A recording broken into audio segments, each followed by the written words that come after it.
Internet service প্রদানকারী প্রতিষ্ঠানে হামলা, ভাঙচুর এবং লুটপাটের ঘটনায় মোট 8 জন আসামিকে গ্রেফতার করা হয়েছে।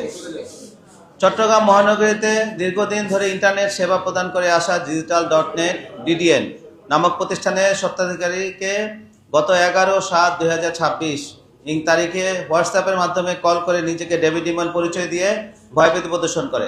এক পর্যায়ে তারা প্রতিষ্ঠানের স্বত্বাধিকারীর নিকট 2 কোটি টাকা এবং পরবর্তীতে প্রতি মাসে 10 লাখ টাকা চাঁদা দাবি করে। চাঁদার টাকা দিতে অস্বীকৃতি জানালে সন্ত্রাসীরা বিভিন্ন ধরনের হুমকি প্রদান করে। এরই ধারাবাহিকতা গত 13/7/2026 তারিখ দুপুর আনুমানিক 12:15 হইতে 12:30 ঘটিকার মধ্যে চকবাজার থানাধীন 121 মনুমিয়াজি লেন, চন্দনপুরা, বাকলিয়া এক্সেস রোডস্থ মরিয়ম হাইটস ভবনের 3য় তলায় অবস্থিত উক্ত প্রতিষ্ঠানের অফিসে পূর্ব পরিকল্পিতভাবে 30 থেকে 40 জন সন্ত্রাসী দেশীয় অস্ত্রশস্ত্রে সজ্জিত হয়ে প্রবেশ করে। সন্ত্রাসীরা অফিসের কর্মচারীদের ভয়ভীতি প্রদর্শন করে অফিসের computer, laptop, printer, finger print machine, আসবাবপত্র, গ্লাসের দরজা, অন্যান্য গুরুত্বপূর্ণ মালামাল ভাঙচুর করে।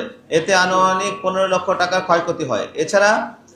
এছাড়াও ঘটনার সময় সন্ত্রাসীরা অফিসের ড্রয়ারে থাকা 47,000 টাকা, 3টি অ্যান্ড্রয়েড মোবাইল ফোন, একটি ক্যানন প্রিন্টার ও প্রতিষ্ঠানের পরিচালক জনাব আরিফুল ইসলামের কার্ড ব্যাগ নিয়ে যায়। উক্ত ব্যাগে কর্মচারীদের বেতন প্রদানের জন্য রাখা আনুমানিক 35 লক্ষ টাকা ছিল মর্মে চকবাজার থানায় এজাহার করলে চকবাজার থানার মামলা নম্বর 7 তারিখ 13/7/2026 ধারা 143, 147, 448, 427, 385, 380, 109, 506, 34 পেনাল কোড 1960 রুজু হয়।